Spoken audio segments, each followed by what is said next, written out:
एक बच्चे ने प्रश्न किया कि गुरुजी मैंने एक मंदिर में देखा कि वहाँ पर बहुत भीड़ थी और वहाँ 8 से 10 लोगों में माता काली की सवारी आ रही थी और सभी लोग सभी महिलाएं भी थी पुरुष भी थे और वो जीव निकाल निकाल कर मतलब जैसे माता काली खेलती हैं माता काली की सवारी आती है इस तरीके से वो रिएक्ट कर रही थी इस तरीके से कर रही थी कि क्या एक ही समय पर माता काली की सवारी 8 से 10 लोगों में आ सकती है कि नहीं आ सकती है। ये बहुत बड़ा प्रश्न उस बच्चे ने पूछा और हमारी ये कोशिश रहती है कि आपके हृदय में कोई भी ऐसा प्रश्न होता है उस प्रश्न का उत्तर आपको दिया जाए ताकि आप इन चीज़ों को गहराई से समझ सकें, क्योंकि एक साधक की जगह पर अगर हम खुद को रख के सोचते हैं तब समझ में आता है कि साधक के मन में, एक सेवक के मन में क्या क्या प्रश्न जो है वो उठते हैं।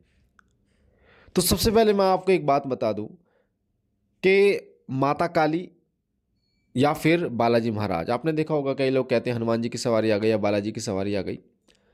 सत्य ये होता है कि बालाजी की सवारी नहीं आती, हनुमान जी की सवारी नहीं आती, ना ही माता काली की सवारी आती। ये बात आप गांठ बांध लें। माँ की जो योगनियाँ हैं, 64 योगनियाँ जो होती हैं माता की, 64 योगनियों के नीचे की भी शक्तियाँ होती हैं जो मतलब स्त्री रूप में होती हैं, लेडीज रूप में होती हैं, जैसे योगिनियाँ होती हैं, देवी रूप में होती हैं और वो प्रचंड होती हैं, बहुत शक्तिशाली होती हैं। माँ ने 64 योगिनियों को तो उत्पन्न किया रक्त बीज का अंत करने के लिए, पर अन्य देवियाँ, अन्य शक्तियाँ भी थीं जो लेडीज रूप में थी, यानी कि जो स्त्री रूप में थी, जिन्होंने अन्य असुरों का संहार किया।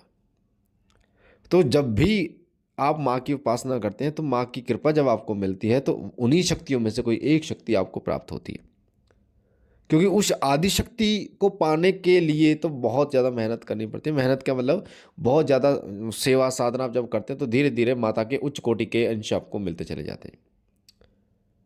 उच्च कोटि के अंश आपको मिलते चले जाते हैं, जैसे स्वामी रामकृष्ण परमहंस, उन्होंने माँ की साधना बार बार की और माँ के उस तत्व को प्राप्त किया जो इस ब्रह्मांड में चराचर में विद्यमान है और माँ रूप में पूज्य है। पर जब एक साधक, आप चौकियाँ देखते हैं, वहाँ चौकी, वहाँ दरबार लग रहा है, वहाँ जो शक्ति कार्य करती है वो माँ की शक्तियाँ होती हैं, माँ के अंश होते हैं, माँ के पूर्ण अंश हम नहीं कह सकते। उसी प्रकार से माँ नहीं आती, माँ की योगिनियाँ, माँ की शक्तियाँ जो है वो सवारी रूप में सवारी लेती हैं। ऐसे ही बालाजी महाराज के दरबार में मेहंदीपुर आप जाते हो तो कई जो बच्चे होते हैं, जब आप देखते हो बालाजी की सवारी आ रही है, मुंह फूल जाता है, उनके गाल फूल जाते हैं, हाथ ऊपर उठ जाते हैं, जय श्री राम, बहुत पावर आ जाती है उनके अंदर और जय श्री राम का वो नारा लगाते हैं, जयकारा लगाते हैं, जय घोष लगाते हैं।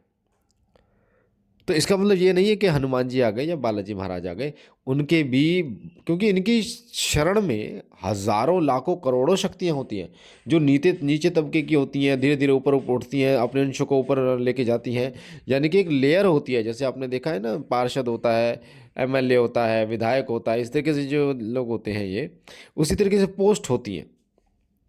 तो अलग अलग प्रकार की शक्तियाँ होती हैं जो सबसे पहले उस देवता की आज्ञा से आपको प्राप्त होती हैं, जिस देवता की आप मतलब जो पूर्ण देवता है जिसकी आप उपासना करो। जैसे हम बालाजी महाराज की उपासना करते हैं तो बालाजी की आज्ञा से दूध प्राप्त होते हैं। उसे माँ काली की जब हम उपासना करते हैं तो माँ काली की कृपा से माँ काली की जो सेविकाएं हैं, जो सेवक है, वो हमें प्राप्त होते हैं।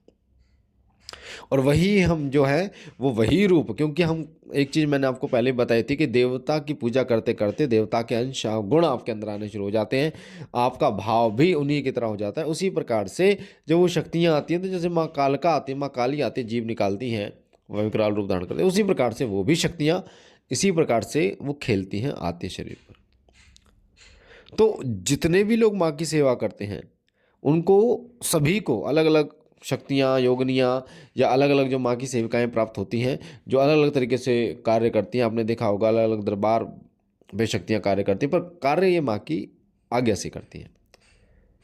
तो अगर कोई ये प्रश्न करता है कि क्या एक समय पर माँ की मतलब माँ काली इतने लोगों के शरीर में आ सकती है, तो मैं आपको बताऊं माँ नहीं आ सकती, पर माँ की जो शक्तियाँ हैं वो खेल सकती हैं, वो आ सकती है। माँ की तरंगे वो 100 लोगों में भी आ सकती हैं, 1000 लोगों में भी आ सकती हैं, 3 5 10 लोगों में भी आ सकती हैं।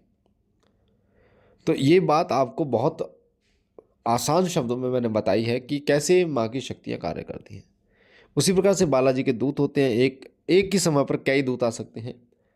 अलग अलग लोगों पर, तो वो हम ये नहीं कह सकते हनुमान जी आ गए, क्योंकि हनुमान जी तो एक ही हैं। पर हनुमान जी के दूत, हनुमान जी के जो गण हैं, हनुमान जी के जो सेवक हैं, वो लाखों करोड़ों हैं, तो वो आते हैं, वही कार्य करते हैं। तो अब ये सोचिए कि जो उनके गण आते हैं वो इतने बड़े बड़े कार्य को कर देते, तो अगर हनुमान जी या माँ आ गई तो पता नहीं क्या है ना। तो ये बात आपको अपने जहन में अच्छी तरीके से बैठानी होगी। मुझे आशा है जानकारी आपको अच्छी लगी होगी। पहली बार चैनल पे तो चैनल को लाइक कीजिए, शेयर कीजिए, सब्सक्राइब कीजिए। बाबा भोलेनाथ आप पर कृपा करें, आपके घर परिवार पर कृपा करें। तब तक के लिए ओम नमः शिवाय, जय सिया राम।